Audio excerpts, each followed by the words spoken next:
Hello students, आज हम MA final इतिहास के आधुनिक भारत के सामाजिक एवं आर्थिक इतिहास की पुस्तक को पढ़ रहे हैं और हमारा आज का विषय है theosophical society.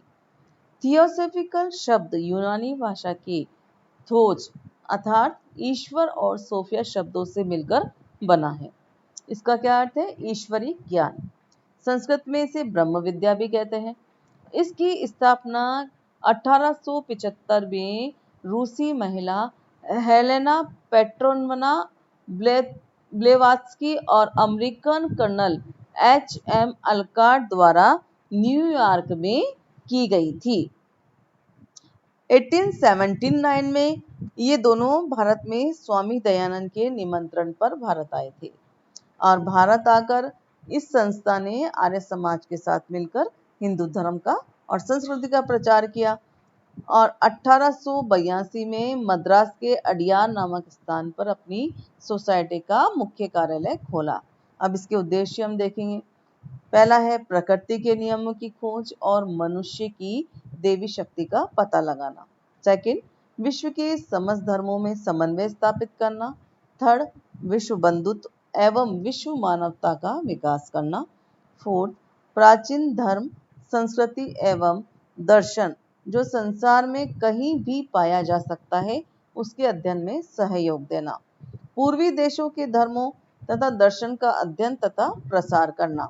Shrimati Annie Besant कौन थी, ये इसके बारे में हम देखेंगे और उनका हिंदुत्व के प्रति क्या लगाव था उसके बारे में भी देखते हैं। हम क्या है कि भारत में जो थियोसॉफिकल सोसाइटी है इनका प्रचार प्रसार किया था इन्होंने। आयरलैंड में जन्मी थी ये, किंतु इनका अपने पति से मनमुटाव हो गया था और इसीलिए इन्होंने अपने पति को त्याग दिया और इस सोसाइटी की ये सक्रिय सदस्य इन्होंने ग्रहण कर ली और यहाँ 1893 में इस सोसाइटी का प्रचार करने के लिए भारत आई। और चूंकि इनका हिंदू धर्म के प्रति बहुत अधिक लगाव था इसीलिए वे चाहती थी कि हिंदू जागे और इनके जागरण से ही भारतीयों का कल्याण संभव है। वे मानती थी कि भारत का भविष्य हिंदू धर्म से जुड़ा हुआ है। वे कहा करती थी कि हिंदुत्व ही भारत के प्राण है, हिंदुत्व ही वो मिट्टी है जिसमें भारत का मूल गड़ा हुआ है। यदि ये मिट्टी हटा ली गई तो भारत का वृक्ष सूख जाएगा। हिंदुत्व के बिना भारत के सामने कोई भविष्य नहीं है। तो किस तरह से हमने देखा कि वह भारत के लिए हिंदुत्व को अत्यधिक अनिवार्य मानती थी। साथ ही उनका ये भी मानना था कि यदि हिंदुत्व लोप हो गया तो भारत में कुछ भी शेष नहीं बचेगा। तो इस तरह से उन्होंने अपने हिंदुत्व का विकास करने के लिए अपने आप को झोंक दिया और अपने आप को भारतीय समाज में समर्पित कर दिया। श्रीमती एनी बेसेंट ने हिंदुत्व के साथ साथ भारत के धार्मिक ग्रंथों के प्रति भी अपनी आस्था प्रकट की। उन्होंने तप, यज्ञ, तपस्या, तीर्थ, कर्मवाद, बहुवाद आदि धार्मिक अनुष्ठानों का भी समर्थन किया और उन्होंने हिंदू धर्म के प्रति उनके विचार ये थे कि विश्व के अनेक धर्मों के 40 वर्षों के अध्ययन के पश्चात मुझे हिंदुत्व के समान कोई भी धर्म इतना पूर्ण, वैज्ञानिक, दार्शनिक और आध्यात्मिक नहीं जचता जितना कि हिंदुत्व है। उन्होंने कहा कि हिंदू से जितना अधिक तुम प्रेम रखोगे उसका ही उतना तुम्हें ज्ञान प्राप्त होगा और इसके लिए उन्होंने कई तीर्थ स्थानों की, हिंदू तीर्थ स्थानों की यात्रा की, चाहे वह अमरनाथ हो चाहे वह काशी। इस समय शिक्षित भारतीय पाश्चात्य सभ्यता और संस्कृति से प्रभावित होकर, क्योंकि हिंदू धर्म के प्रति वह उदासीन हो रहे थे लोग, ऐसे समय में श्रीमती बिसेंट ने हिंदू धर्म का गौरव गान करके लोगों में जागृति उत्पन्न की। इसके साथ ही हम देखेंगे कि उनका सामाजिक और शैक्षणिक चिंतन क्या था, किस तरह से उन्होंने समाज में जो प्रचलित स्त्री सती प्रथा है, बाल विवाह है, बहु विवाह, दहेज, छुआछूत, भेदभाव आदि कुप्रथाओं का विरोध किया। साथ ही उन्होंने विधवा विवाह का भी समर्थन किया और कहा कि समस्त जातियां और धर्म एक है। समस्त विश्व में बिना किसी भेदभाव के एनी बेसेंट ने उन सबको बराबर माना और कहा कि जब तक भारत में सामाजिक एकता स्थापित नहीं होगी तब तक हमारे समाज की प्रगति नहीं हो सकती। इसी तरह से उन्होंने शैक्षणिक दृष्टि में भी अपना महत्वपूर्ण योगदान दिया और कहा कि भारत में उन्होंने अनेक स्कूल कॉलेज छात्रावास खुलवाए। उन्हीं के प्रयासों से 1898 में बनारस में सेंट्रल हिंदू कॉलेज की स्थापना हुई, जहां हिंदू धर्म और पाश्चात्य वैज्ञानिक विषय पढ़ाए जाते थे। आगे चलकर 1916 में यही बनारस हिंदू विश्वविद्यालय बन गया। उन्होंने रामायण और महाभारत पर भी संक्षिप्त भाष्य लिखे और भारतीयों में स्वाभिमान और राष्ट्र प्रेम की लहर उत्पन्न करने में योगदान दिया। इनका राजनीतिक चिंतन हम देखेंगे कि किस तरह से उन्होंने न्यू इंडिया और कॉमनवेल्थ नामक समाचार पत्रों का प्रकाशन किया और भारत की स्वतंत्रता के लिए राष्ट्रीय चेतना को जागृत किया और कहा कि मैं एक नगाड़ा हूं जिसका कार्य सोए भारतीयों को जगाना है ताकि वे अपनी मातृभूमि के लिए कार्यतर हो सके।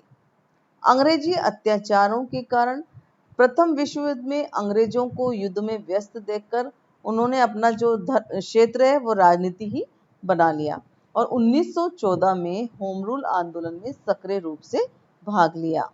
उनकी इस वजह से उन्हें नजरबंद कर दिया गया, किंतु जनता ने इसका प्रबल विरोध किया, इसीलिए सरकार को उन्हें मुक्त करना पड़ा और इसी वर्ष वे राष्ट्रीय कांग्रेस की अध्यक्षता भी चुनी गई।